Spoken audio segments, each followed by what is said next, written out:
في القلب مشاعر أخفيها قد أشرقت الشمس عليها عن خطط لم أعبأ فيها ستكون. بسم الله الرحمن الرحيم. السلام عليكم ورحمة الله وبركاته. Agak lambat sawatnya jawab salamnya Pak. Yang di belakang, Assalamualaikum warahmatullahi wabarakatuh. Yang jawab salam insyaallah masyukur. Yang tak jawab salam, alhamdulillah tidak dapat apa-apa. Alhamdulillahirabbil alamin. Anzalal Qur'an hudan linnas wa bayyinatin minal huda wal furqan. Asyhadu an la ilaha illallah wahdahu la syarika lah wa asyhadu anna Muhammadan abduhu wa rasuluhu sallallahu alaihi wasallam. Allahumma shalli ala sayidina Muhammad wa ala ali sayidina Muhammad. Bapak Ibu jamaah salat Isya dan tarawih yang dimuliakan karena Allah Subhanahu wa taala. Bersyukur kita kepada Allah dengan mengucapkan alhamdulillah. Berselawat kita kepada baginda Rasulullah dengan mengucapkan Allahumma shalli ala sayidina Muhammad. Bapak Ibu jamaah salat Isya dan tarawih yang dimuliakan karena Allah Subhanahu wa taala. Pada malam yang ke-10 ini bersyukur kita kepada Allah Subhanahu wa taala. Kenapa? Karena pada malam hari ini Allah masih memberikan iman kepada kita. Allah berikan kesehatan dan kesempatan kepada kita. Kalaulah kita tengok mulai dari pertama Ramadan sampai ke 9 Ramadan, di samping kita atau di depan kita sudah banyak saudara-saudara kita yang berguguran. Betul enggak Bapak Ibu? Dan ini baru masuk fase pertama Bapak Ibu ya. Masih ada lagi fase kedua dan fase ketiga.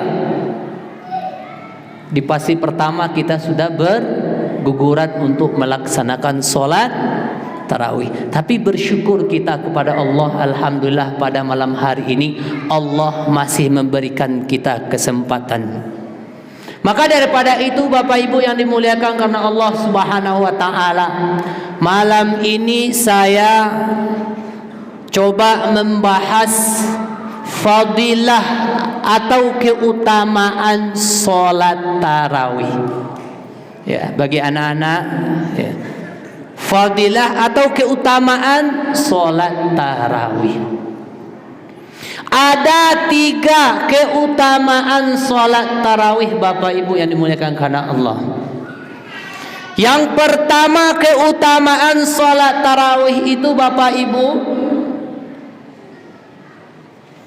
diampuni dosa-dosa kita yang telah lalu. Apa pertama Bapak Ibu? Diampuni dosa-dosa kita yang lalu. Sebagaimana yang diriwayatkan oleh Imam Bukhari dari Abu Hurairah radhiyallahu anhu bahwa Rasulullah sallallahu alaihi wasallam bersabda, "Man qama Ramadan imanan wahtisaban ghufra lahu ma taqaddama min dzambi."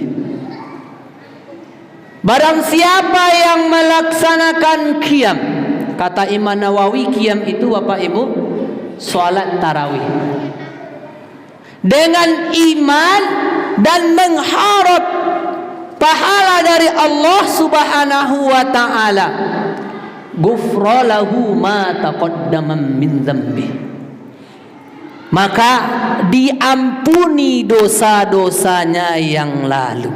Ini yang pertama Bapak Ibu. Jadi kalau kita punya dosa 1 tahun ini Bapak Ibu, dengan melaksanakan sholat tarawih, mulai dari awal Ramadan sampai nanti akhir Ramadan, itu sudah diampuni dosa-dosa kita, Bapak Ibu yang dimuliakan karena Allah. Gampang kita untuk menghapus dosa kita sebenarnya, Bapak Ibu. Tapi dengan keimanan kita, kita melaksanakan sholat tarawih. Bukan kewajiban kita, Bapak Ibu. Kadang-kadang kita melaksanakan sholat tarawih ini karena kewajiban kita. Padahal sholat tarawih itu tidak wajib hukumnya, sunnah. Kalau di Imam Asy-Syafi'i sunnah mu'akkad, sangat dianjurkan. Kalau dengan keimanan berarti kita sudah diampuni dosa-dosa kita. Kalau tidak dengan keimanan, kita tidak dapat apa-apa. Ustaz, saya melaksanakan sholat tarawih itu, Ustaz, hanya karena bulan Ramadan saja. Kalau enggak gara-gara Ramadan saya tidak sholat tarawih. Atau hanya sekali setahun saja, Ustaz. Kalau ini niat kita untuk melaksanakan sholat tarawih, Bapak Ibu, nol yang kita dapatkan. Tidak dapat apa-apa kita. Maka imanan wahtisaban, dengan keyakinan kita kepada Allah Subhanahu wa ta'ala. Itu yang pertama, Bapak Ibu yang dimuliakan karena Allah. Kemudian keutamaan sholat tarawih yang kedua, di dalam hadis juga dikatakan dari riwayat At-Tirmidzi bahwa Rasulullah sallallahu alaihi wasallam, man qama ma'al iman hatta yansarifa kutiba lahu qiyamul lail. Barang siapa atau siapa saja yang mengikuti sholat tarawih bersama imam berjamaah sampai selesai, maka Bapak Ibu, yang kedua disetarakan sholat tarawih itu kita sholat semalam suntuk. Kita qiyamul lail semalam suntuk, Bapak Ibu, itu setaranya. Nah, kira-kira pertanyaan saya, sanggup enggak kita melaksanakan sholat qiyamul lail semalam suntuk? Sanggup enggak, Bapak Ibu? Mulai malam ini sampai besok pagi kita sholat qiyamul lail semalam suntuk. Kira-kira sanggup enggak kita? Tak sanggup, Bapak Ibu. Maka kalau kita tidak sanggup, inilah tujuan kita untuk melaksanakan sholat tarawih ini. Ambillah bagian kita di dalam sholat tarawih itu sama, setara dengan sholat malam semalam suntuk. Itu yang kedua, Bapak Ibu yang dimuliakan karena Allah.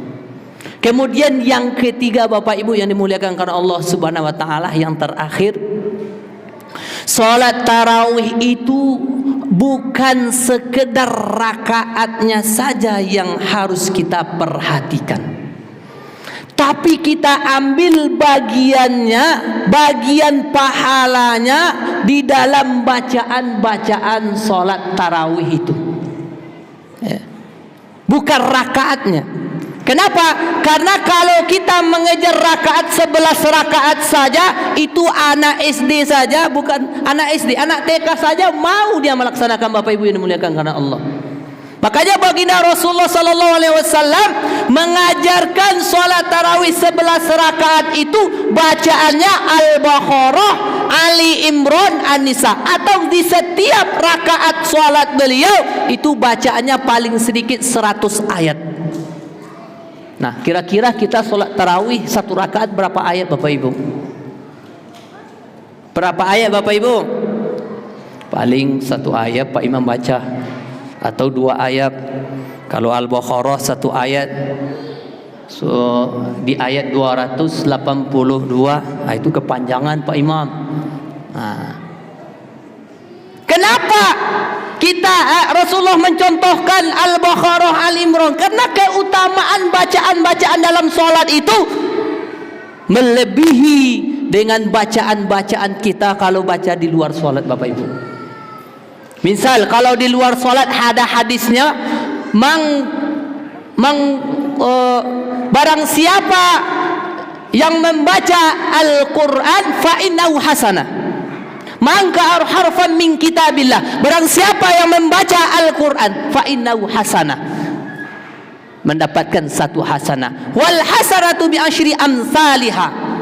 Dan satu hasanah mendapatkan 10 hasanah, 10 pahala. La aqulu alif lam mim, dan Allah tidak mengatakan alif lam mim itu satu huruf, walakin halifun harfun wa mimun harfun. Alif satu huruf, lam satu huruf, mim satu huruf. Nah, kalau di dalam salat kita baca Al-Quran, satu huruf itu yang tadinya di luar salat 10 huruf, 10 pahala, maka di dalam salat 10 dikali 70. Berapa tuh pahalanya Bapak Ibu? Mendapatkan kita satu huruf itu 700 pahala. Kalau Pak Imam baca satu halaman di dalam sholat, berapa pahalanya Bapak Ibu? Ini di sholat sunnah. Maka Bapak Ibu yang dimuliakan karena Allah Subhanahu wa ta'ala, bagian kita ketika kita melaksanakan sholat tarawih, yang harus kita perhatikan di dalam sholat adalah bacaan-bacaan dalam sholat. Maka ada yang melaksanakan 23 rakaat sholat tarawih, ada yang melaksanakan 39 rakaat sholat tarawih dan witir. Kenapa? Karena diperpendek bacaannya Bapak Ibu. Banyak yang tidak sanggup. Nah, kalau kita 11 rakaat ini, kira-kira bacaan kita setara enggak seperti baginda Rasulullah Muhammad sallallahu alaihi wasallam? Kalau tidak bisa seperti Rasulullah Muhammad sallallahu alaihi wasallam, maka kita ikuti para mazhab kita. Yang ikut mazhab Imam Asy-Syafi'i, salatlah 23 rakaat dengan witir. Yang ikut mazhab Imam Hambali, 23 rakaat dengan witir. Yang ikut dengan mazhab Hanafi, 23 rakaat dengan witir. Yang ikut dengan mazhab Maliki di Maroko, 39 rakaat dengan witir. Mana yang akan kita pilih Bapak Ibu? Kita Imam Asy-Syafi'i, ikut Imam Asy-Syafi'i. Kalau ikut baginda Rasulullah Muhammad SAW, bacaannya harus panjang. Maka Bapak Ibu yang dimuliakan karena Allah Subhanahu wa taala, dengan 3 poin ini maka kita aplikasikanlah di dalam sholat tarawih kita pada malam hari dan seterusnya. Mana yang lebih simpel kita ambil. Kalau 11 rakaat janganlah bacanya ya, Pak Imam di sini alhamdulillah hafiz bagus bacaannya ya, seperti Musyari Rusa, Musyari Rashid begitu. Ya, nyaman kita, apalagi kalau saya subuh sering ke sini, ya, nyaman kita mendengarkan Pak Imam kita.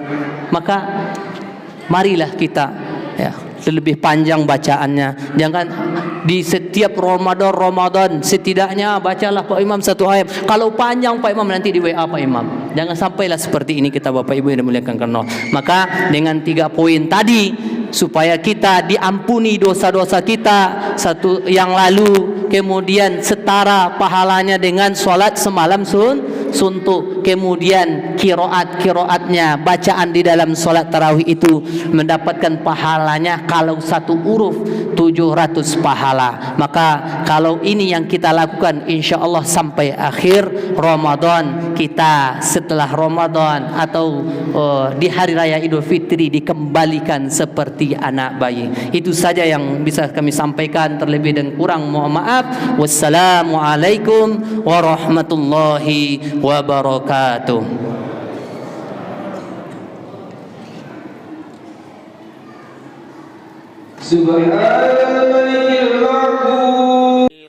في القلب مشاعر أخفيها قد أشرقت الشمس عليها عن خطط لم أعبأ فيها